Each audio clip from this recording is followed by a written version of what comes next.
Hoje, quem decola para bater um papo comigo é Tomás Cavalcante, piloto de linha aérea lá em Hong Kong. Ele dividiu um pouquinho da experiência dele lá na Indonésia e também atualmente lá em Hong Kong. Fica aí, acompanha o papo. Aí tu tava me contando das diferenças, né, de Brasil e Hong Kong, que é onde tu voa. Sim. E me conta um pouquinho, o que é mais diferente lá? Enfim, você comentou também que nunca voou no Brasil comercialmente e tudo mais, mas tem esse contato com os pilotos e tudo mais. O que é que te levou para lá, primeiro, né? Qual foi o caminho que tu percorreu para chegar lá onde tu tá voando hoje? Que máquina tu voa e tal? Me conta um pouquinho aí da tua história. Cara, Hong Kong especificamente, eu tô voando 320 lá, que a transição foi super simples para Hong Kong. Eu morava na Indonésia, já há quase 4 anos, foi 3 anos lá e pouco, e abriu essa oportunidade na empresa de Hong Kong. Na Indonésia eu tava voando o Caravan. Para um piloto que tem a experiência turboprop, conseguir entrar em linhas aéreas internacionais num 20, num jato, é complicado por causa dos requerimentos mínimos. Pra galera que não entende exatamente o que é turboprop, jato e tal, explica um pouquinho a diferença. Se bem que você falar teco-teco e fizer a referência pro cara, a galera vai entender. Mas explica um pouquinho a diferença gritante de voar um modelo e voar o outro. Além, obviamente, da região e tudo mais, que depois eu quero que tu explique um pouquinho sobre isso. Assim, uma maneira de tu enxergar simplesmente a diferença dos aviões, que é pistão, turboprop e jato, são as 3 categorias principais aí. Não é uma coisa formal isso, mas eu gosto de falar porque é fácil de entender. É altitude de operação. Uhum. Né? O motor a pistão, ele vai operar aí, abaixo de 10 mil pés. 5, 7 mil e fica mais difícil de subir acima disso. Cada avião vai ter a faixa ótima de altitude de operação. Uhum. Já um turboprop, ele vai conseguir operar na altitude maior do que isso, porque é uma turbina, só que a turbina, ao invés de propulsionar o avião para frente, que nem no jato, ela vai girar uma hélice. Entendi. Que é, todo avião a pistão também tem a hélice. Só que o turboprop, pelo fato de ter a turbina, ele vai operar numa faixa de altitude maior. Então, no caso do Caravan, como ele não é pressurizado, ele opera aí, 10 mil pés, é uma altitude ótima. 10 mil pés, uns 3 quilômetros e alguma coisa, ou não? Aí, no caso de um ATR, um turboprop maior pressurizado, ele consegue operar até os 25 mil ali. Então a grosso modo, tu pode dizer que um pistão vai até 10, um turboprop vai até 25. E acima de 25 é um jato. Entendi. Então, tem essas faixas aí de altitude que fica um pouco fácil de entender a operação de cada motor, assim. Cada um tem seu propósito. Uhum. Então... Isso é um negócio curioso, né? Quando a gente começa a falar de avião e tal, e conversando com amigos e tudo mais, você fala assim, mas qual é melhor? E aí o melhor depende de muita coisa. Sim. Né? Sim. Melhor pra quê? Você quer... Essa é a pergunta. Melhor pra quê? Você quer voar daqui pra ali? Você quer cruzar um oceano? Você quer levar quantas pessoas e tal? Sim. E aí, provavelmente, pelo que eu tô entendendo, lá na Indonésia, o melhor era o Caravan. Dentro de onde tu voava. Mas termina de me contar. E voasse lá, e aí Hong Kong... A transição para Hong Kong simplesmente foi porque... Óbvio que quando você tá voando um turboprop é uma operação super divertida, assim. Como piloto é uma coisa incrível de fazer. Mas como carreira, você tem que ter certos movimentos. Então, uma progressão natural, você ir voar, eventualmente, um jato. Então, tendo isso em vista, abriu essa janela que cada empresa ela tem seus pré-requisitos mínimos para você entrar nela. Em geral, linhas aéreas internacionais não aceitam pessoas com experiência do Caravan, do turboprop. É mesmo? Essa empresa abriu a oportunidade para pessoas que se encaixavam dentro de certo perfil, que teriam experiência de comandante no turboprop, essas coisas, conseguiria entrar nessa empresa. Então abriu meio que uma janela aí, e eu e muitos amigos fomos parar em Hong Kong, através dessa janela. É uma transição, assim, eu diria que é bem grande, mas foi assim que aconteceu. Então vamos lá, tu tava voando Caravan lá na Indonésia. Sim. E aí abriu essa vaga e tu fez, vou lá aplicar pra empresa e tudo mais. E aí, obviamente, tem um treinamento para você sair de voar um Caravan. Quanto tempo isso demora e você já entra ali? Bom, você saiu, deixou de voar o Caravan e aí eles falaram, ó, aqui a gente vai operar o A320, por exemplo. Sim. E aí, treinamento, quanto tempo isso demora, como é que funciona? O tempo ele pode ser variável dependendo da empresa, mas vai bota aí de 3 a 6 meses, não tem erro. Treinamento nessa faixa aí, eu diria. Isso é um tempo curto, pensando no universo de treinamento para você sair de uma aeronave para outra ou não? É um tempo bem longo, na verdade. É um tempo bem longo. Porque o requerimento legal que existe é o type rating, que o type rating é o treinamento da máquina, do avião, do jato, no caso. Uhum. Eles são aviões de categoria de type, então precisa de treinamento específico em simulador. Esse type rating, dependendo, no meu caso, eu fiz em Beijing, no centro da Airbus em Beijing, e como eu não tinha prévia experiência, é o chamado de full type rating. Também tem o short. Fazendo full lá, demorou 1 mês e meio de type rating para mim. E qual é a diferença? Assim, o short, ele tá vinculado ao que? Já voou algum, sei lá, um ATR, ou já voou um avião maior, não um Airbus ainda, um A320, por exemplo, mas um sei lá, 318, 19, que seja. É mais vinculado ao que você já voou, necessariamente, ou não? É vinculado ao que você já voou. Em geral, o que acontece é, se você voa um Airbus na Europa e vai voar um Airbus na China, o mesmo avião, há um requerimento legal de fazer um type rating. Você já voa o avião, já tem a carteira. Mais curto, então né? você vai fazer um short course.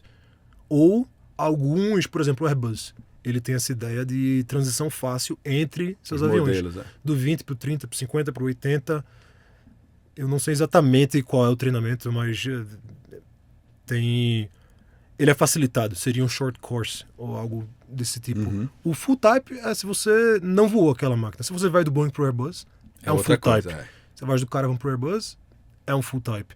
Que nem nos jatos executivos. Aqui no Brasil tem muitos, variedade grande.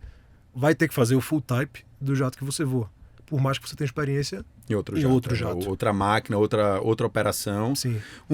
Eu escuto muito o pessoal falar, né, da área principalmente, que isso é um negócio que fez da Embraer tem um grande diferencial, né? A forma de voar os aviões, ainda que você saia de um menor para um maior, sobretudo as famílias dos E-Jets lá, é um negócio assim, você consegue trazer uma facilidade para essa movimentação, até para a organização logística de piloto, de aeronave que está fazendo o trecho A, B ou C. E, assim, os comentários que eu ouço nessa perspectiva é que a Embraer se destaca muito nessa vertente. Sim. Eu não sei se é um negócio desenvolvido necessariamente pela Embraer ou pensado lá atrás pela Embraer, porque eu também escuto que a Airbus tem essa facilidade.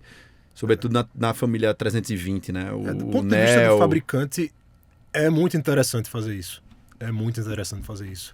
Porque traz facilidade de treinamento, de transição de frota. Entre o Airbus, por exemplo, 19, 20, 21, são todos o mesmo tipo. E a venda para a companhia aérea, né? Porque a companhia aérea fala assim, peraí, tá me entregando um produto muito diferente, eu vou ter que gastar muito para comprar esse teu avião. Sim, e não é só a compra. Treinamento do piloto. Tu vai ter que ter, não só o piloto, vai ter que ter um instrutor. O teu instrutor vai ter que ter qual qualificação? Ele vai ter que ter qualificação do 20, do 21, do 19, são 3 diferentes, aí eu vou ter que ter 3 instrutores diferentes para cada máquina. Não, é um instrutor com a mesma qualificação e o piloto também tem a mesma qualificação.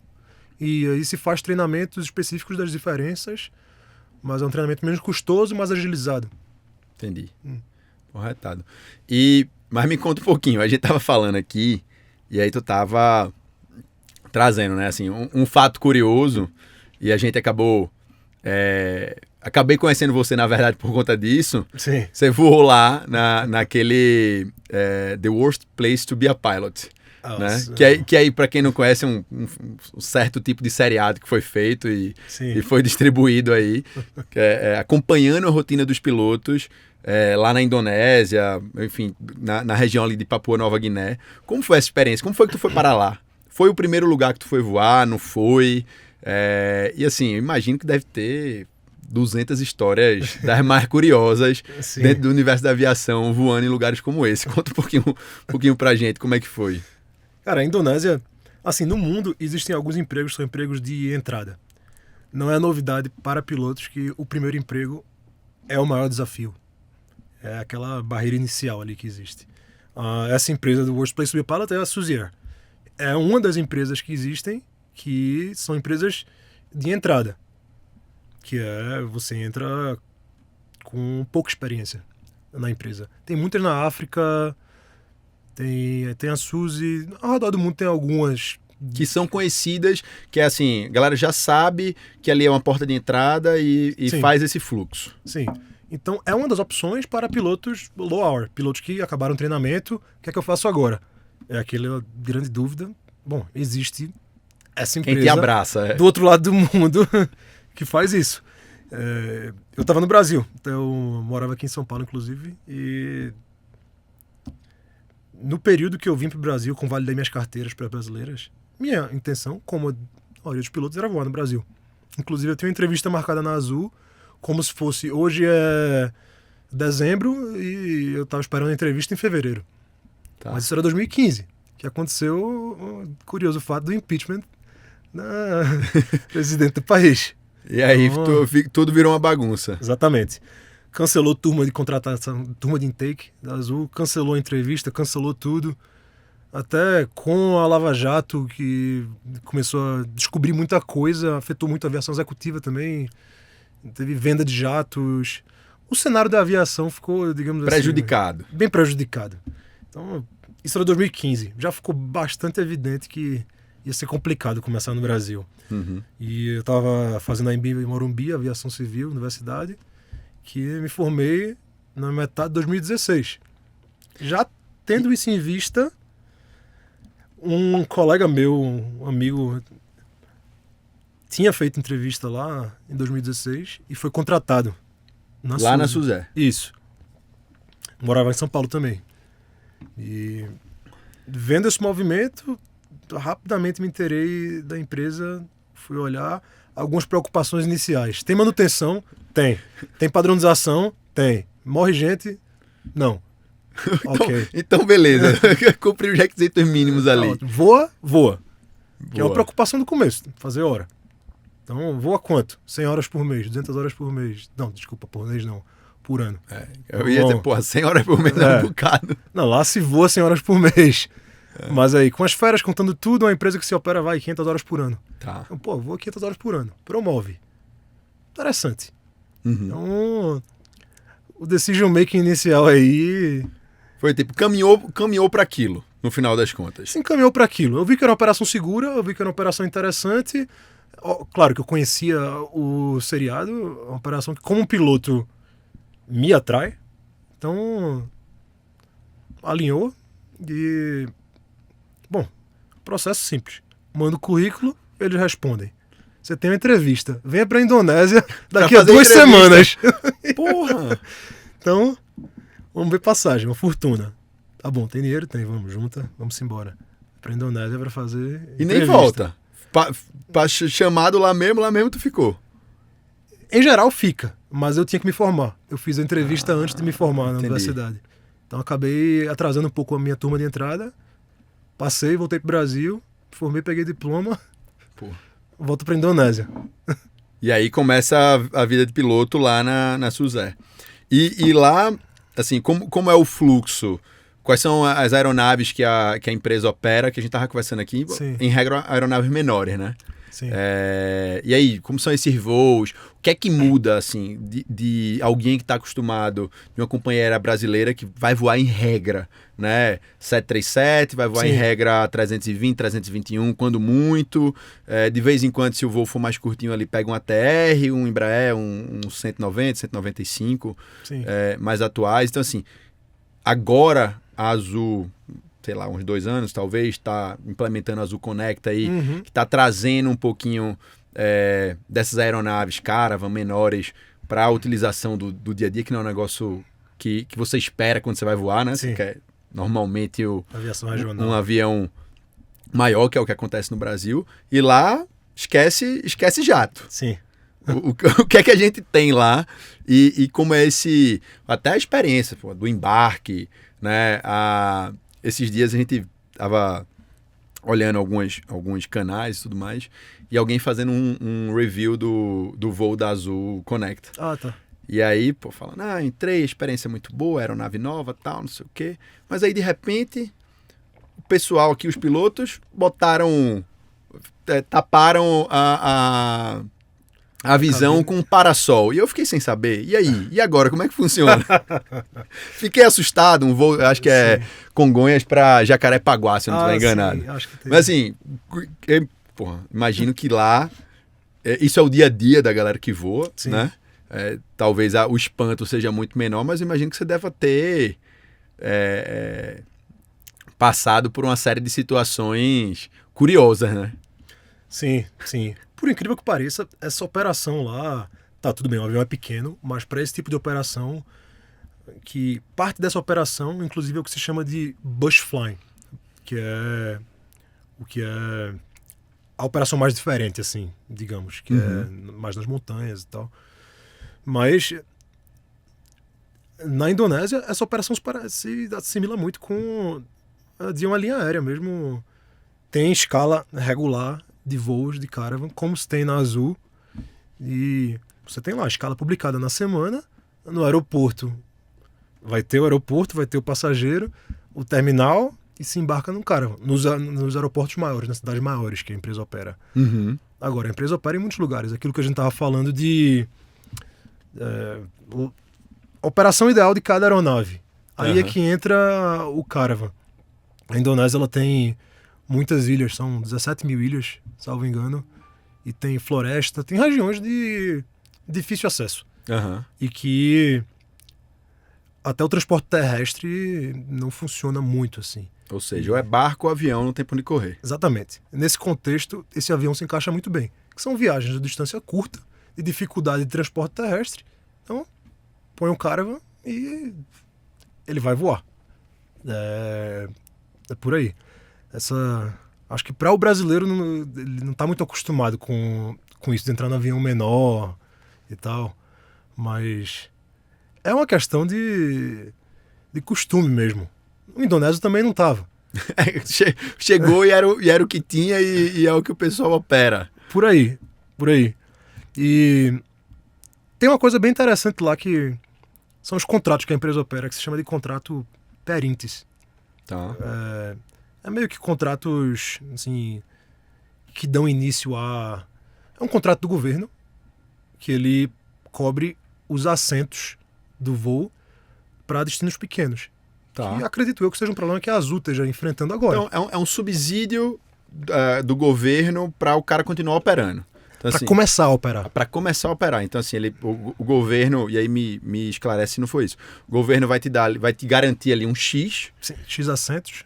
Para você começar a operar e gerar aquela demanda e gerar aquele interesse. Sim. Então, o governo vai ver regiões que, na visão dele, devem ter uma maior conexão e... O que tem o foco do desenvolvimento ali. Exatamente. Vai ter um aeroporto conectando e ele vai colocar aquele contrato para começar um voo ali. Por exemplo, em Kalimantan, que é uma das ilhas grandes da Indonésia. Tem uma cidade que é Tarakan, que é uma cidade portuária. Tá. Tem um aeroporto grande que opera Airbus. Tá. Ao redor dessa cidade tem toda uma região que tem aeroportozinhos menores.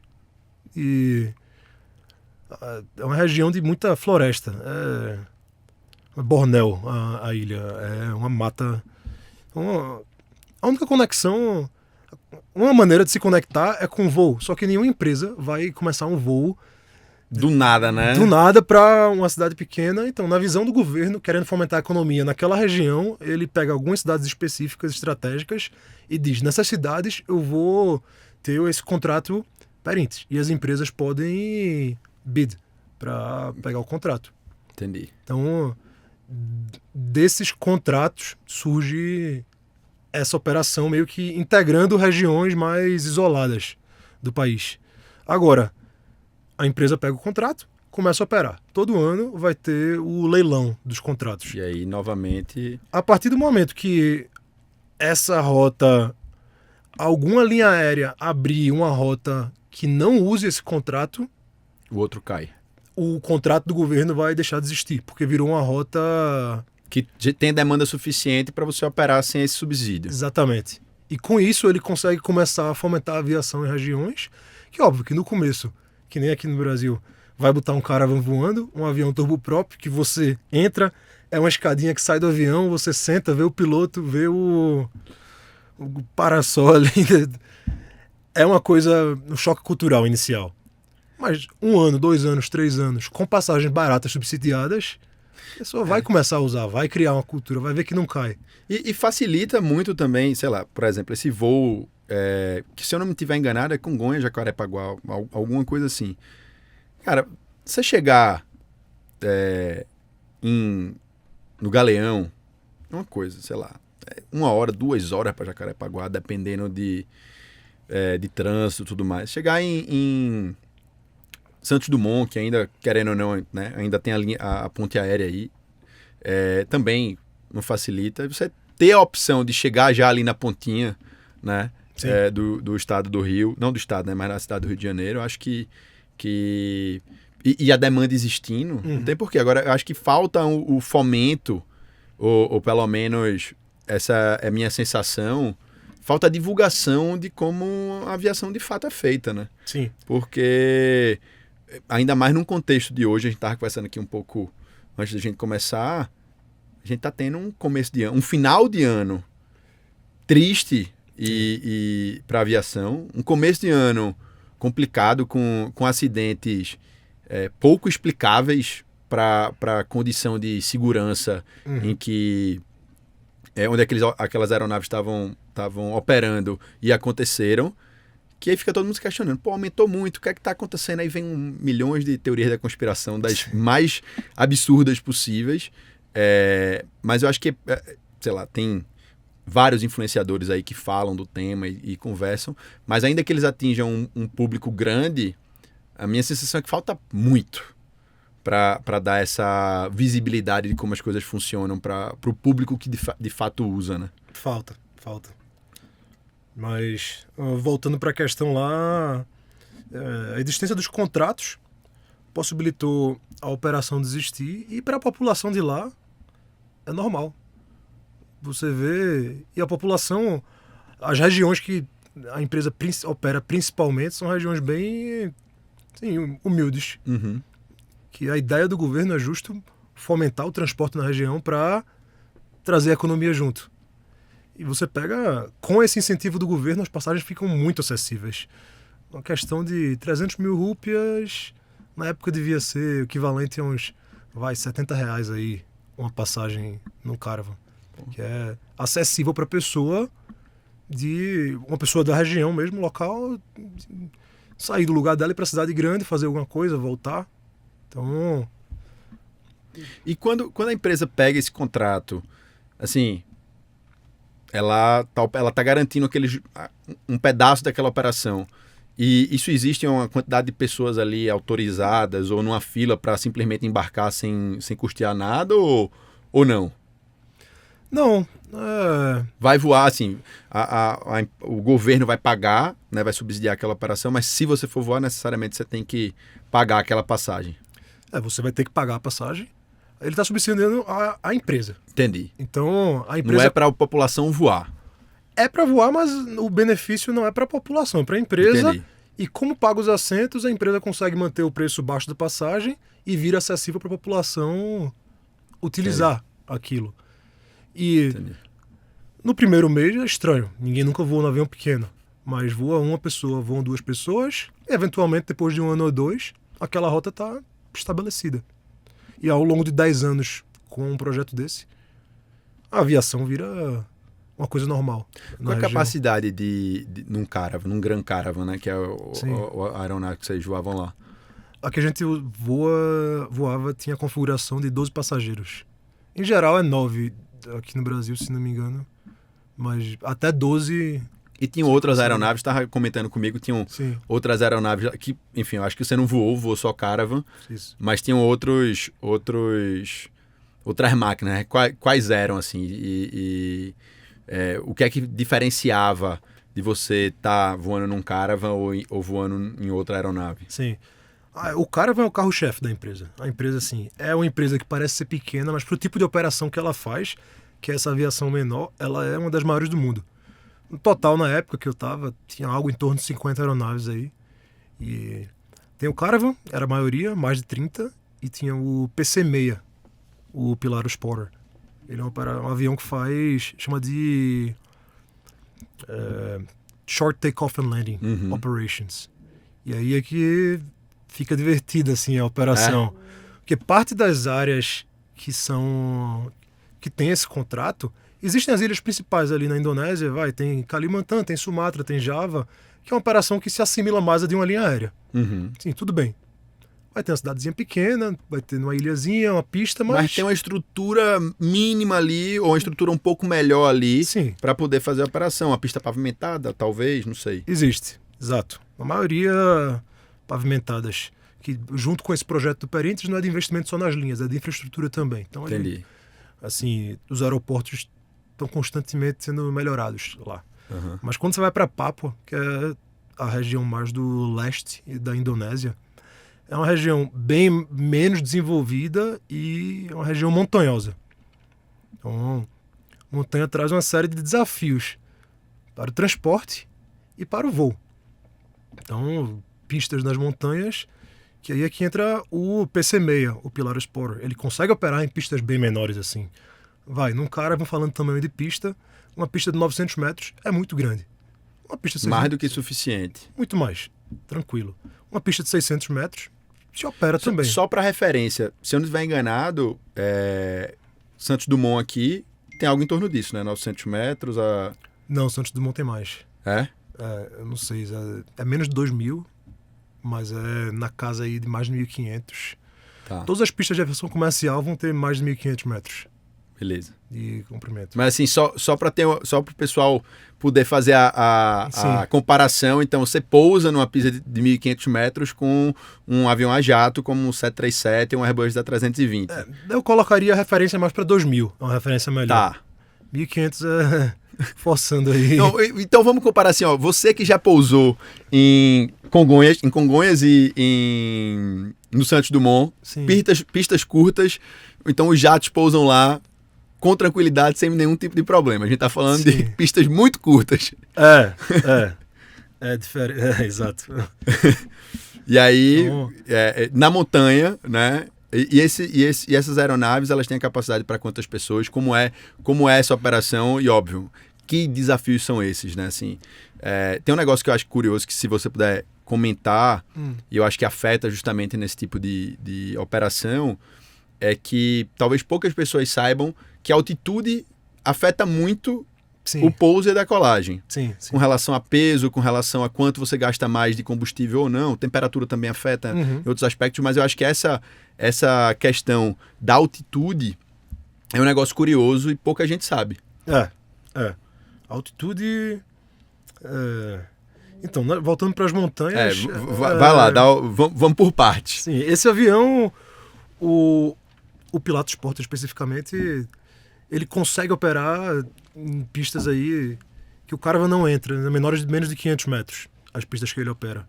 Para um Caravan, 600 é uma coisa que dá para fazer sem problema.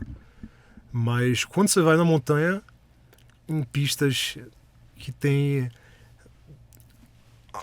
uma grande altitude e uma inclinação grande, aí são fatores bem complicadores aí para a operação. Em geral, o Pilatus é o que vai operar nesses locais. Ele leva 9 passageiros para os locais, voos curtos aí. Ele faz voos de meia hora, 40 minutos a maioria dos voos. E sim, quando você entra na montanha, vão ter pistas com 6, 7, 8 mil pés. É uma coisa normal, que afeta muito a aerodinâmica. Para simplificar, em relação à densidade do ar. Então, a densidade do ar, à medida que você sobe, ele fica mais rarefeito, menos denso. Então, para um piloto que está controlando o avião ali, o avião fica mais bobo. Porque não tem muito... Não tem a resistência necessária ali, né? Exatamente. E a resposta do motor também não é tão boa. Porque você tem que fazer a combustão do combustível com oxigênio e você tem menos ali. Sim, quanto mais alto, menor a amplitude de resposta que você vai ter ali do motor quando tá operando. Então, nessas pistas aí... Bom, essa é a operação do Porter. Ele voa para esses locais e consegue realizar esse voo que ele junta aí a altitude com o comprimento curto da pista, com a inclinação, o slope da pista, e para falar simplesmente, torna uma coisa bem complicada aí. É um desafio, mas funciona. No final das contas, está aí, todo mundo continua voando. Sim, sim. Sem maiores problemas, o que só prova o quão seguro é o negócio, né? E achei interessante, tu falou assim, 7 mil, 9 mil pés. E aí, só para efeito de comparação também, a gente estava conversando no começo aqui, de que aviões turboprop, por exemplo, na verdade a pistão, né, voam aí na casa dos seus 10 mil pés. Né? Altitude de cruzeiro. Para você operar um pistão numa pista de 7 mil já vai ficar muito complicado, porque não tem resposta do motor, então não fica mais viável aí a operação. O que permite a operação nessas altitudes é justo o motor ser o turboprop. Ele não tem tanto problema assim de... Quando tu trabalhava na Suzer, qual foi o maior desafio, assim, óbvio, pô, tô longe, tô na Indonésia, o processo, eu imagino que dessa mudança também foi meio que, né, muito em cima ali da hora, mas pô, tava começando um negócio, então animado também. Eu acho que também o choque cultural da operação, talvez até um pouco menor do que teria se você tivesse começado a trabalhar no Brasil. Mas quais foram os fatos curiosos, assim? O tipo de passageiro, o que é que o pessoal carrega por lá? Conta as histórias aí e os desafios desse mercado. A gente falou um pouco do contrato que leva a operação para locais mais isolados. Então, junto com isso... vem um perfil diferente de passageiro, de carga, de tudo. Então, você começa voando, quando você entra na empresa, você vai estar voando lá em Jakarta, que é normal, de um aeroporto para o outro maior. Depois você vai para Kalimantan, que já é uma selva, e que já começa a ficar uma coisa menor, cidades menores, e aí você vai para Papua, onde o bicho pega literalmente. Você vai estar voando muita pista de terra, muito vilarejo, comparando com o que opera no Brasil, algo equivalente aí não equivalente, mas para fácil análise com Manaus, com a Amazônia, com voar na Amazônia ali. Então, se você voa de um vilarejo para o outro, o passageiro não vai chegar carregando uma mala. Não existe, em algumas regiões, um terminal. Você pousa na pista mesmo ali, na de vila. Grama, de terra. E os passageiros vêm, não tem um terminal. Você para no meio da vila, que não sei quantos habitantes teria, 500, 1000, alguma coisa assim. E as pessoas vêm pro avião. E é uma região mais primitiva. São vilas que, para referência, Papua não tinha contato com o resto do mundo até mais ou menos a Segunda Guerra Mundial. Então, são locais bem mais simples, assim. Então, a operação lá, coisa normal. Um passageiro sem camisa não tem problema. Um passageiro descalço... é totalmente normal. É normal. Uma vez, por exemplo... Às vezes você fica se perguntando o que as pessoas pretendem fazer com aquele voo, assim. Porque veio um passageiro de uma das vilas... Em geral, a vila ela vai conectar com a cidade um pouquinho maior. Essa é a ideia. Um passageiro chegou com uma galinha na mão, descalço, sem camisa. Ele disse, estou indo ali. Embarcou e sentou com sua galinha. E voou tranquilamente. Tranquilo, faz o voo de 1 hora, chega na cidade a galinha quietinha, não atrapalhou nada. Não. Chega na cidade maior e segue sua vida. E você se questiona... Foi lá levar a galinha de presente, talvez, né? Você se pergunta... Fazer uma galinha cabidela pra alguém também.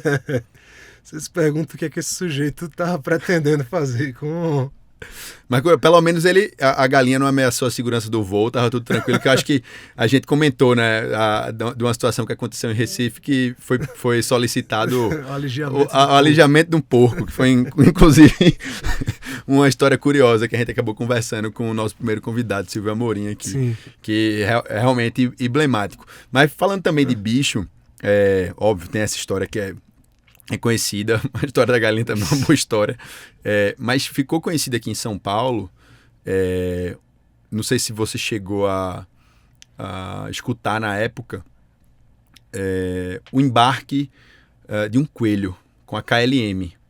Não sei se faz tempo isso, não lembro também quanto tempo, de um casal que estava se mudando para Holanda, se eu não estiver enganado. Essa informação também que eu tive na época, né?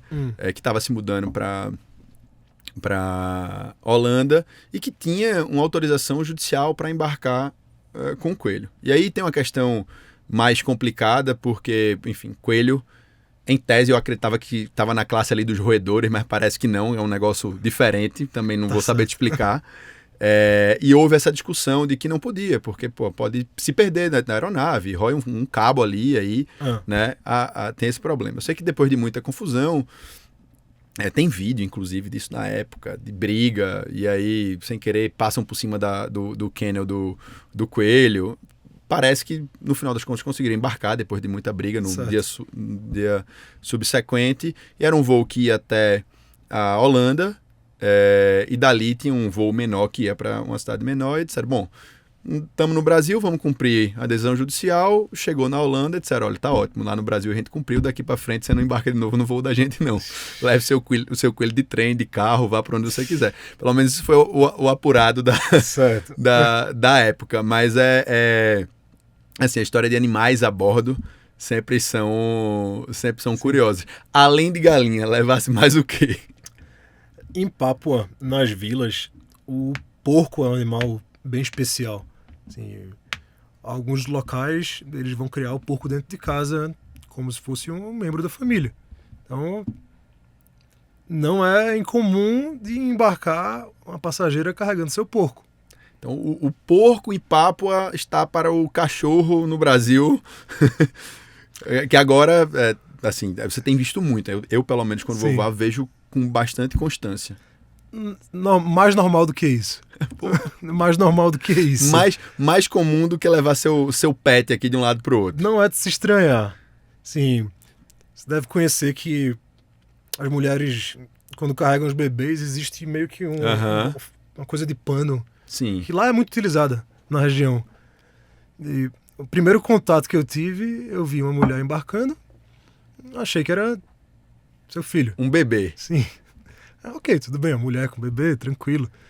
Então, no manifesto de passageiros, não tem o bebê. Porra, cadê o bebê aqui? Fui falar com o rapaz encarregado. Não, bebê? Ele, não tem bebê no voo. Eu, como assim? E ali? Ele, não é um bebê, é um porco. Esse foi o meu contato inicial. Depois disso, descobri que era bem normal. Ficou tranquilo, né? Muitos dos voos, parte dos nossos passageiros eram animais, animais, parte da família. E isso era outra dúvida que me surgiu quando você estava falando. O quanto dessa operação o piloto se envolve mais, né, nessas operações menores? Porque a gente está falando, de novo, para efeito de comparação, a gente está falando de um voo São Paulo, Rio de Janeiro, ainda que pela Azul Conecta e tudo mais, você tem uma estrutura menor, os pilotos já estão ali na aeronave, mas você tem uma estrutura de embarque, tem uma estrutura de solo que permite que os pilotos estejam focados em uma atividade específica, né? Para o embarque, para qualquer coisa que seja. Você falou dessa pessoa responsável. Isso era natural, normal em todos os lugares ou não? Tinha local que você chegava ali e você mesmo botava o chapéuzinho do funcionário que ia receber ali, que ia embarcar todo mundo, olhar a passagem, ticar, confirmar tudo, e depois o bonezinho do comandante, vamos embora ou não? Sim, isso é uma das maiores diferenças da operação de lá para a operação normal, que, como tu falou, muito correto.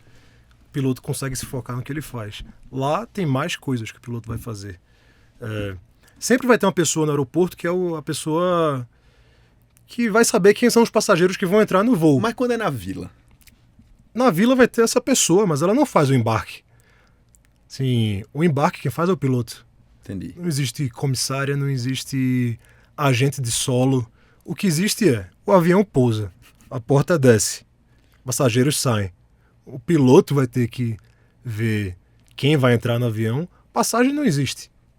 É um papel com o nome e tem as pessoas da vila em geral, quando o avião para, vêm todas ver o avião, porque é uma coisa diferente. Uhum. Então elas vêm, vai ter uma pessoa encarregada e vai dizer os nomes. E ele mostra, são essas 10 pessoas aqui, então não vou. Então, em geral, na divisão de trabalho, o copiloto vai embarcar os passageiros. Uhum. Então, ele vai ali para a porta, conferir se é a pessoa certa, só que não é conferir documento nem passagem. Você vai ver qual é o nome. Johannes. Você quem é? Sou Johannes. Tá, entra. Você quem é? Aí às vezes você conta 10 na lista, entram 11. Alguém entrou aí. Quem é? Quem é? Quem é essa pessoa? E aí, pessoa? pra identificar, como é que faz? Não, os caras se entregam lá, né? Em algum momento. É uma das habilidades que você aprende voando nessa região. É o gerenciamento das pessoas no solo. Então tem vários approaches que você pode fazer. Que no final das contas, com todos os desafios, acredito eu que deve ser a parte mais difícil, né? Esqueça pousar em pista curta, esqueça pousar no meio das montanhas. Talvez essa parte aí. É uma parte diferente, eu diria. Que pra gente que voava lá, faz parte do trabalho. Uhum. Sim, uma maneira de simplificar o que é que tem que ser feito é quem está entrando no avião, o que está entrando no avião. No aeroporto, ele vai fazer o filtro de quem está entrando e o que está entrando. Numa pista, não existe um aeroporto, não existe procedimentos aí de segurança. O piloto vai ter que ver quem está entrando. Aquele cara que está entrando tem uma faca na mão. Não pode. Vai chegar e dizer, velho, me dá a faca. Você não pode entrar com a faca no avião. Tudo bem, toma aqui. Então, e tranquilo. Põe no porão de carga. E você tem que ver o que está entrando no avião. Um dia, colocaram um galão de gasolina malmente fechado. E quando abriu o porão de carga, um cheiro de gasolina. Tinha derramado. Tava lá de canto, mas meio... Não, isso não pode estar no avião. Então, parte do trabalho é, quando você pousa, que os passageiros saem, as pessoas da vila vêm, em geral fica um tumulto ali ao redor do avião, você tem que descer e ver se ninguém está colocando nada dentro do avião e quem está entrando no avião. E como é a comunicação com esse público? Porque, assim, e aí é uma imaginação minha. Imagino que devam ter dialetos ali daquelas vilas e tudo mais, e que talvez o inglês não seja a melhor linguagem, sim, apesar de ter que, imagino eu, ser a linguagem utilizada. Não, inglês... Não? A linguagem utilizada é o indonésio. Então tu falava indonésio lá? Sim. Porra.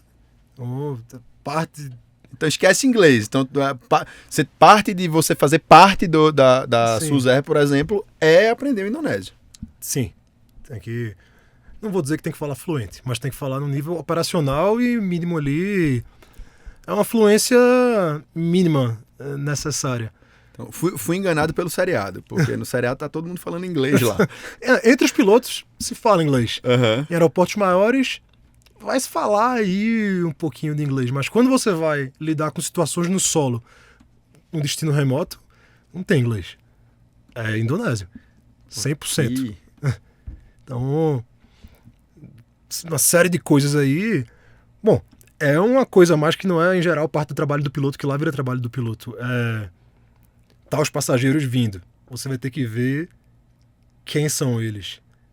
Tem um passageiro bêbado, ou alguma coisa. Ou um passageiro, eles comem uma fruta que deixa... É meio... um pouco alucinógeno. Betel nut, fica com dente vermelho. Então, você vai ver o passageiro se ele comeu essa fruta.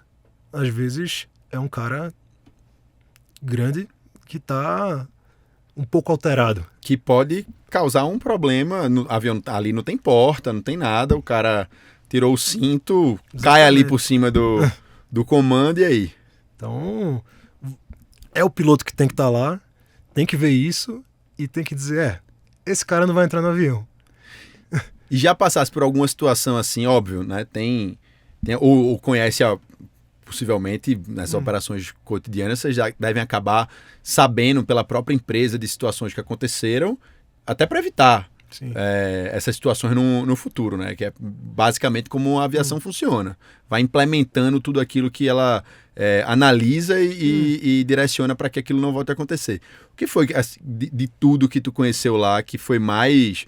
chamou mais atenção ou que te deixou mais preocupado, não sei. Eu falei, não, pô, isso aqui realmente eu nunca vi e sei lá, a gente tem que acompanhar, tem que estar atento, não sei. A questão mais diferente de tudo que existe nessa operação, fora a operação das montanhas, a aeronave pequena e as pistas, é a situação de conflito civil que existe na região. Sim. Papua é uma região bem diferente da Indonésia, é dominada pela Indonésia, mas tem muito minério. A maior mina de ouro do mundo fica numa das zonas que a gente operava, fica em Papua. Então, há um movimento separatista de Papua com a Indonésia. Um movimento separatista esse que não é... Assim, é um movimento armado. Tá. Então, existe um conflito civil presente na região. E a aviação está no meio desse conflito. Então, muitas vezes as pistas fecham por conflito armado. Social unrest. É uma coisa que é parte da natureza da operação lá. É um pouco diferente, o que me surpreende, não me surpreende, mas no contato inicial até eu entender isso, que é muitas das regiões que opera-se lá são regiões ativas de conflito separatista. Mas a Suzy Air, assim como os outros operadores, eles são bem quistos pela população, porque é um serviço social que a empresa faz. Por exemplo, alguns dos contratos são contratos para levar comida para a região. Alguns dos contratos são contratos para levar material de construção para a montanha para aumentar a cidade. Ou remédio, ou evacuação médica. O que quer que você pense que a população precise é através assim dos contratos de avião. Então, a empresa e a operação que a empresa faz e os pilotos são muito bem quistos para a população. Mas é uma região de conflito armado. Então, esse conflito armado se aproxima muito da operação, às vezes, que não é muito confortável. E aí, papo de você chegar lá e o pessoal tá armado em volta. Isso é normal. Isso é normal. Todas as regiões de conflito vai ter o exército da Indonésia armado ao redor. Você pousa e a gente armada ao redor, normal. Contanto que não tenha conflito, é ok. E quando as pistas fecham, como tu falou, Sim. Elas fecham na prática, ou seja, sei lá, a galera joga alguma coisa no meio, ou simplesmente vocês recebem a informação de que não vai para lá, a gente não vai pousar, alguma coisa desse tipo. Sim, a informação, não de fechar assim, mas tem informação passada. Então, não vem para cá até a segunda ordem. Exato. E essa informação é muito rápida. Inclusive, algumas das regiões têm procedimentos mais assim, ativos. Tem uma análise constante da empresa da situação de segurança. Tem um porta-voz ali que acompanha isso para saber, aqui a gente vai, aqui fechou, aqui a gente tem risco, sei lá. Isso é parte do departamento de trabalho do departamento de segurança da empresa, que além de ser segurança de voo normal, inclui mais esse desafio. Exato. Então, algumas das regiões, que são regiões mais arriscadas, digamos, tem um contato por sat phone. A empresa vai entrar em contato via celular de satélite com alguém do solo da região, você está voando. Então você está esperando. A empresa vai entrar em contato com a pessoa do chão e vai mandar uma mensagem para o avião dizendo, ok, green light, pousa. Vai lá. Então, antes de pousar tem que ter a green light da empresa. Se não tiver, você volta. De início, é uma coisa meio que muito chocante. Que é o ciclo do piloto da Suzy Air, para entender. Você entra como um copiloto num país muçulmano, diferente, numa operação no avião menor. É uma coisa bem chocante inicial. E você em geral começa a voar nas cidades maiores, como copiloto. Então você vai voar lá em Jakarta, e depois vai voar lá em Sumatra, vai voar em Kalimantan. Eventualmente, quando você tiver mais experiência, bagagem como copiloto, você vai voar em Papua. E aí você vai ter um contato com essa operação diferente que existe lá. E aí você sai de copiloto, vai para piloto, vai para uma aeronave menor e começa a voar nessas regiões, é isso? Na mesma aeronave, no Caravan. Tá. Você está operando no Caravan, porque a empresa tem várias bases. Entendi. Você fica baseado num lugar específico. Entendi. Mas Então você começa como copiloto nas áreas maiores e passa para piloto nas áreas menores na mesma aeronave.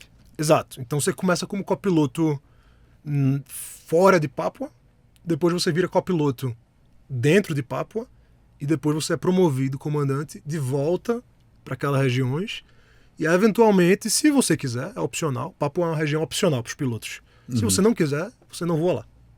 Então, só quem quer que voa. E o que é que tu acha que leva aos pilotos e copilotos optarem por Papua? É uma coisa fascinante como piloto, do ponto de vista da pilotagem, assim. É uma liberdade que você tem. Assim, e um desafio de voar nessas pistas que é indescritível você operar numa pista quando você está vindo pousar, que você alinha na final, você vê aquilo, você sabe que você tem que voar. Não é um ILS, não desmerecendo nada. ILS explica pra galera que não conhece a diferença. Não é um voo por instrumento como a linha aérea faz, que tem auxílios de navegação que estão guiando o avião, que está proporcionando uma aproximação extremamente precisa, extremamente segura, que é uma coisa ótima para a segurança de voo para os passageiros, que toda a linha aérea... Existem aproximações visuais, mas aí o grosso da operação de uma linha aérea vai ser operações por instrumento, que são aproximações muito mais seguras e utilizando esses auxílios de navegação. Lá não tem auxílio de navegação. Assim, são coisas mais rudimentares e traz um desafio para você como piloto que é muito... Tem quem goste, tem quem não goste. Quem tá lá, gosta. Entendi. É mais ou menos por aí.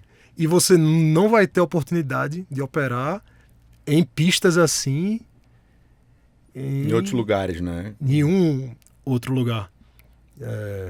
E o fato da região ser mais subdesenvolvida, ela traz consigo uma falta de recursos para a aviação, que em geral é uma coisa normal. Por exemplo, previsão de tempo. Não tem. Torre de controle. Não tem. Então, tudo isso que faz parte de um sistema de transporte aéreo normal, de linha aérea, desses ambientes que são operados, esses elementos não existem lá. Então, volta para a aviação raiz, na sua essência. Raiz. Que não estou dizendo que não existe aqui. Existe em muitos lugares. Na Amazônia, eles fazem isso também. Então, mas lá existe um desafio para o piloto de operar em pistas assim. Então, o desafio é instigante, a experiência é instigante e é um voo que o piloto leva, no final das contas, mais na mão. Sim. Que eu acho que essa é a grande diferença, né? Quando eu converso com alguns pilotos, o quão gostoso é você, de fato, sentir o avião na mão. E aí acho que é um ponto curioso também. Boa parte das operações, sobretudo, vamos lá, pegando o Brasil aqui como exemplo, né, e falando também de A320, 737, os E-Jets da Embraer, é uma operação que, óbvio, o piloto e o copiloto estão ali monitorando constantemente tudo, mas é um negócio muito mais... vou ver a palavra que eu vou usar aqui para ninguém me cancelar, né? Mas é um negócio muito mais completo de assistência para o piloto, o que obviamente traz muito mais segurança, mas é menos à mão, né? É mais o setar o avião com a configuração correta, utilizar aquelas informações que vêm dos computadores, do que você tá ali segurando o avião na mão e chegando para uma aproximação ou decolando de um lugar desse. Então, eu como entusiasta, acho que entendo o porquê dessa decisão, no final das contas. Sim. Tem esse elemento do voo em si, falta de recursos, por exemplo, previsão de tempo. Hoje em dia, para mim, eu acordo, se eu tenho um voo, eu pego o celular e vou olhar a previsão meteorológica, que é extremamente precisa. Vou voar de Hong Kong para Tóquio. Vai ter um radar me acompanhando durante todo o voo. Ser uma coisa... Mudar alguma coisa, tu vai saber já. Na hora. Na Indonésia, previsão de tempo. Acordo, abro a janela e olho para fora. Essa é a previsão.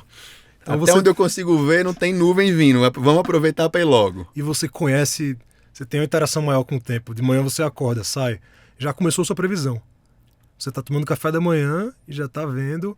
Às vezes você sabe que já está com a cara de que o tempo talvez vai ser um dia difícil. Você vê que o sol já está ali, não tem aquela camada superior de nuvens que bloqueia o sol. Então você já vai ver que de tarde já vai ter provavelmente tempestades, pelo fato do sol estar diretamente ali. Então você já começa a criar na sua cabeça como é que vai ser a sua rotina do dia. Vou voar hoje das 8 da manhã às 5 da tarde. De manhã vai ser assim, assim, assado. De tarde já vai ter tempestades aqui, que eu conheço essa região. Então você já fez a sua previsão ali. Isso é outra coisa interessante. E a outra é que, como eu estava falando, que você passa a sua fase de copiloto, depois você passa a sua fase de comandante, quando você volta para essa região especificamente de Papua como comandante, tem uma coisa diferente que você vira parte da região. Sim, os passageiros vivem lá na cidade pequena. Tem a cidadezinha maior que tem acesso de avião maior e que na economia é uma cidade que tem um pouco mais de coisas ali. E você é tão parte disso e daquela vila, você é um integrante tão essencial para aquilo quanto outros. E à medida que você voa lá 1 mês, 2 meses, 6 meses, 1 ano, você faz parte do lugar. Exatamente. E A aquilo turma que já lhe conhece, já estranha se você não for pousar lá na sua escala, por exemplo. Então, aquilo que quando você entrou como copiloto lhe chocava, que era ver o porco, ver caixas de pintinho, galo de briga, essas coisas entrando. Sei lá, como comandante, já sendo parte daquilo, não sei como explicar assim, mas faz... É a sua vida. Parte do negócio, né? É a sua vida, aquilo. Você vive lá e conflitos armados, tudo bem, parou a operação ali, tranquilo. Então hoje não vai voar para lá, vai voar para cá, voar para cá.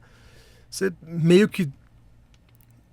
Você se sente, não é fazendo um voo daqui para ali. Por exemplo, hoje em dia, para mim, a gente voa muito pro Japão. Eu tô dentro do avião, eu não vejo nada que acontece.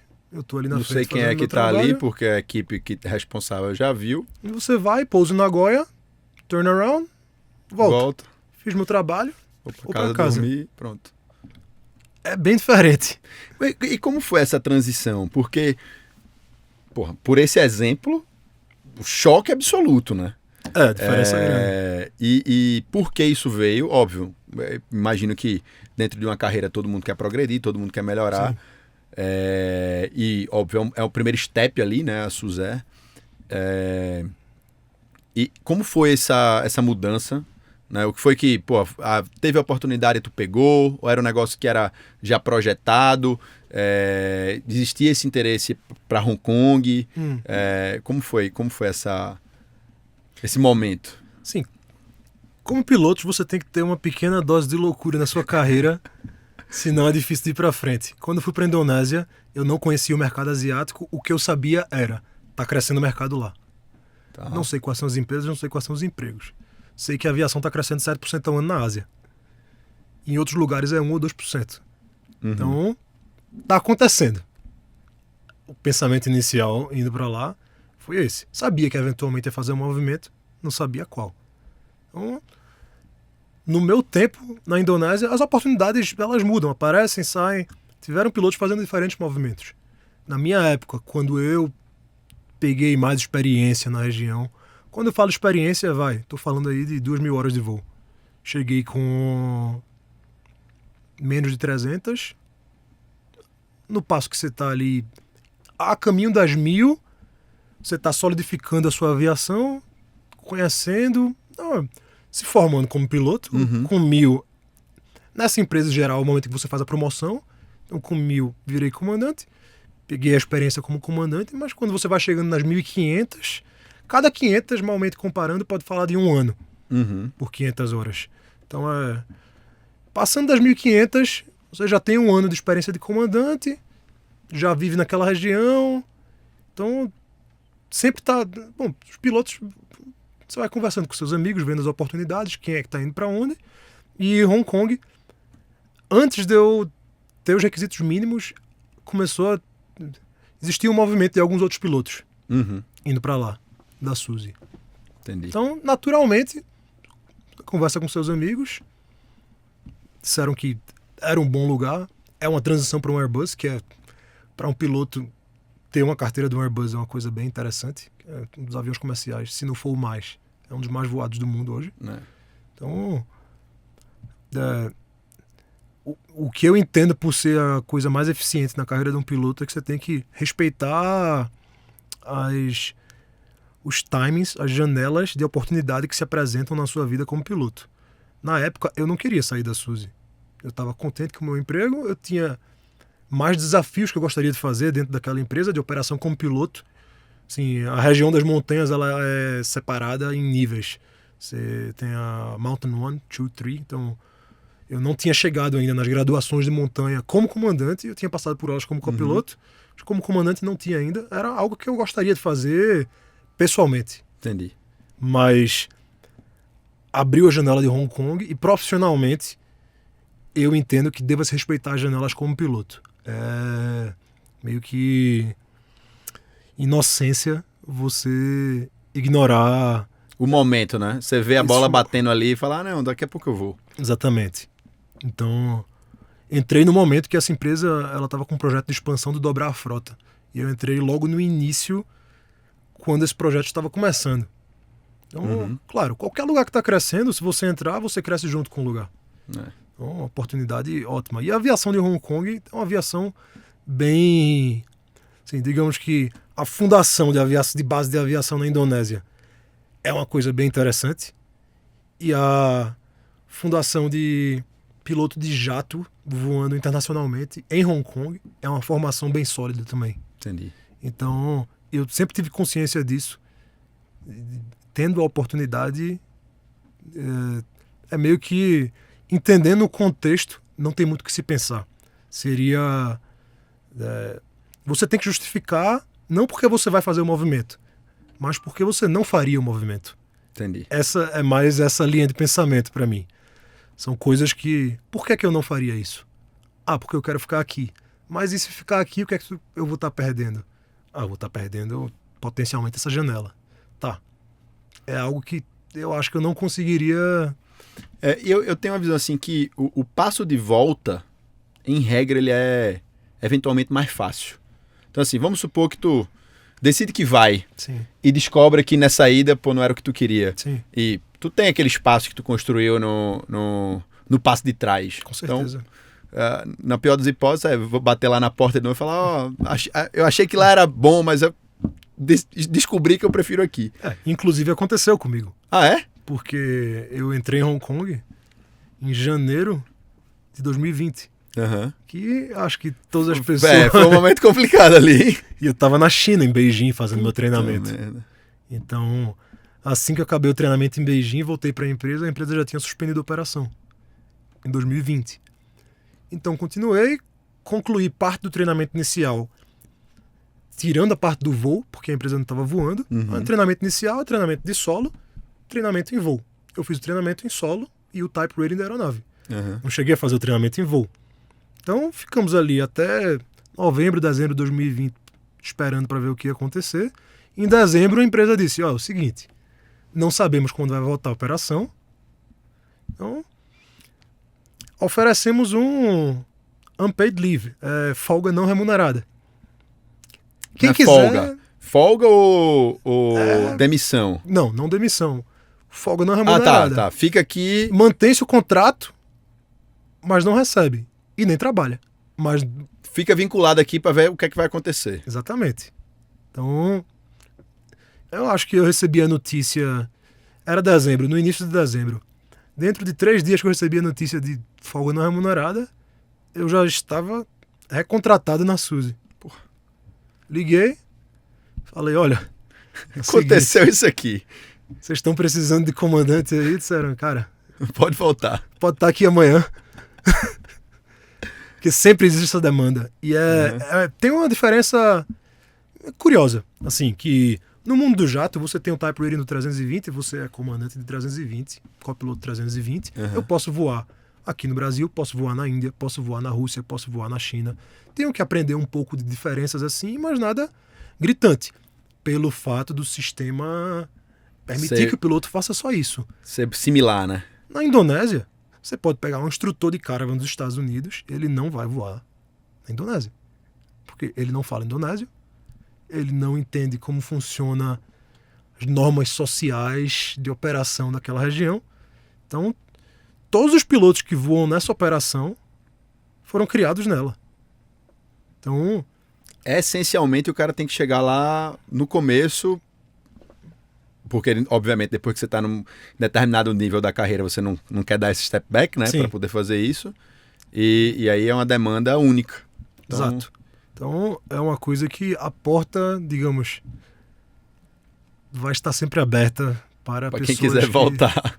Inclusive, teve um caso curioso, que durante o Covid, começo do Covid, eu voltei para a Indonésia, assim como muitos pilotos. Uhum. Então, em Hong Kong, tem uma empresa que ela fechou, a Dragonair, Cathay Dragon. Tá.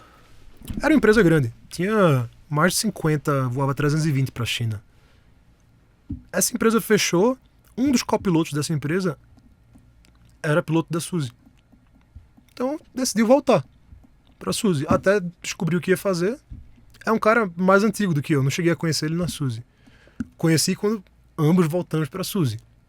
O cara super tranquilo, ele voava o Pilatus Porter. Então, fizemos a reativação na Suzy meio que juntos.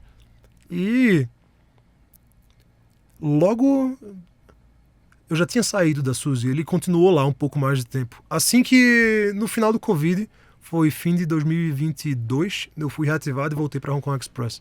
Então voei na Suzy aí, mais 2 anos durante o Covid. Esse cara continuou lá. E pouco depois, alguns meses depois de eu ter saído, ele estava voando nessa região de Papua e é um cidadão da Nova Zelândia. Ele foi capturado pelo movimento rebelde. Foi capturado e como hostage refém e ficou 2 anos vivendo de refém Puta merda. com as tribos. Então, é um acontecimento aí curioso. E que faz parte do dia a dia dos pilotos, querendo ou não, né? Faz, Nesse contexto. Você tem consciência de que você opera nessa região aí. Sim. Um caso bem único, assim. E hoje tu tá em Hong Kong, satisfeito, voltou pra lá, tá voando, tem planos de ir pra outro canto, como é que tá? Não, a vida é boa lá. O emprego é legal, é um lugar super interessante de se viver. E parte desse movimento de viver na Indonésia, em Hong Kong agora, que para mim, pessoalmente, eu acho muito interessante, é ter a oportunidade de conhecer essas culturas diferentes. Uhum. Que na Indonésia, nem os indonésios têm a oportunidade de conhecer tanto o próprio país quanto os pilotos da Suzy Air. E cada lugar vai ter sua cultura diferente, sua comida diferente, seu povo diferente. Você conhece as pessoas e não só conhece, você vive nessas regiões. E não é na capital, é nas regiões menores. Nos povoados, digamos assim, né? Sim. Então você consegue ter esse contato, por exemplo, com a religião muçulmana que eu nunca tive antes. Tudo bem que ela é bem diferente em regiões diferentes. Na Indonésia eles têm a maneira específica que ela funciona. Ter o contato com o Papua, que é essa coisa mais das vilas e da região mais remota. Viver em região remota lá. Isso é interessante. E hoje em Hong Kong, essa coisa de viver num lugar que é meio que uma ponte entre o Ocidente e o Oriente. É uma colônia britânica que está virando parte da China. E que tem o seu povo de Hong Kong, que não são chineses, que são de Hong Kong. É um local assim... É um contexto complicado politicamente falando, Sim. né? Mas culturalmente acredito que seja enriquecedor conhecer e ver como é que o negócio funciona. Ah, bastante. E pra mim, pessoalmente, eu acho isso muito interessante. Eu acho que é um privilégio como piloto, seguindo o caminho que eu segui, ter a oportunidade de conhecer e não só conhecer. Se você viaja, você conhece. De viver.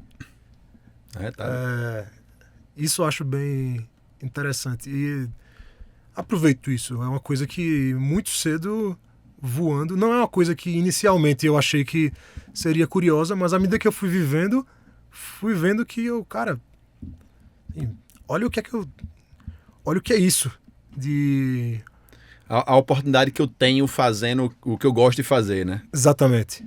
Pô, muito massa. Então, eu acho que quando você começa a apreciar isso, traz outros olhos para a profissão também. Que Sem você dúvida. enxerga a profissão permitindo você ter essa experiência. Então, Massa demais. isso é legal. E a frota hoje da companhia que tu trabalha, ela tem aviões maiores também ou é mais uma aviação ali de A320, não sei se tem 737, tem aviões aí, sei lá, um 767? Não. Não, é mais o... Passageiro low cost 320 e 21. Ela faz parte do grupo da Cathay Pacific. E na Cathay, Aí já tem... uma empresa grande. E tu tem alguma, assim, almeja um avião específico na carreira que tu fala, esse aqui eu quero chegar lá. Não, eu, pessoalmente, como piloto, não tenho muito... Eu vejo mais como um contexto. O avião que eu voar, eu vou curtir, eu vou aproveitar o melhor dele, não tenho muito... Eu sei que tem muita gente que é bem particular em relação a... Tem gente que fala, não, quero voar 737. Não, pra mim, eu acho que depois do Caravan, jatos narrow body, wide body, 380, 320, vira mais sobre o estilo de vida do que sobre o avião. Porque a aviação, eu acho que a aviação que era da Indonésia, de Papua especificamente, para mim aquilo é a aviação que eu vou levar comigo. Entendi. Assim, mais do que aquilo, o jato é um emprego... É interessante, é curioso voar um jato. É divertido também. Mas é muito diferente. É muito diferente. É muito mais frio, eu diria. No contexto da aviação emocionada, então, você acha que essa aviação mais raiz de aviões menores, turboprop ou pistão que seja, é um negócio que está mais na tua essência, digamos assim? Sim, com certeza. Dentro de um contexto correto. Lógico. Como eu falei, padronização, treinamento. A Suzy Air tem um centro de treinamento. Tem recurrency, que nem as linhas aéreas fazem. Você volta para o centro de treinamento, tem treinamento de simulador, tem treinamento em avião, tem instrutores que vão lhe capacitar. É uma operação bem organizada. Nesse contexto de uma operação bem feita e segura, aí é interessante. Dentro de um contexto mais solto, assim... Aí já fica mais complicado. Exatamente. E qual avião, assim, o avião mais gostoso que tu já voou e disse, não, esse aqui, pô, se eu pudesse escolher um avião para voar sempre que eu quisesse, seria esse aqui? É difícil dizer porque, assim, se for avião, puramente avião para voar, o Caravan, assim, você veste o avião, assim, o nível de controle que você tem sobre o avião é uma facilidade de controlar o avião. Muitas pessoas até brincam, que dizem que o Caravan é o melhor avião para o piloto ruim, porque ele perdoa muito. O que você fizer, aquele avião ali pousou hard landing, não tem problema pro avião. Ele aguenta, tá tudo certo. Nem estolar o avião estola. Se você quiser, você tem que se esforçar para fazer. E é um avião muito legal. Então esse para tudo de tudo que tu já voou hoje é o que tu considera melhor, assim. E se tu pudesse escolher um avião, por qualquer motivo que seja, assim, queria voar avião X, tu tem algo na tua mente assim? Eu gostaria de ter voado o PC-6, o Pilatus, o É? Porter. É. Eu sou muito fã de Pilatus. Sou muito fã da Embraer. Acho que se a gente colocar na mesa aqui, obviamente tem todo um contexto da empresa e tudo mais. E eu curto muito a história por trás das aeronaves e por trás da empresa também. E talvez tenha essa preferência e prevalência, porque também talvez não conheça a fundo as histórias das demais.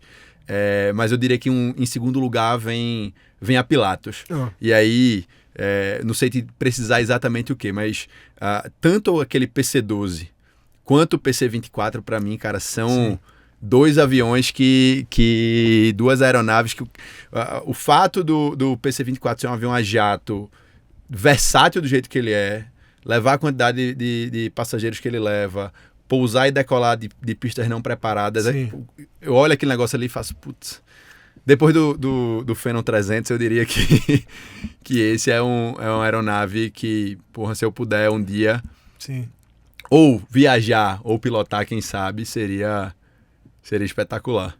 A Pilatus são aviões muito bons mesmo.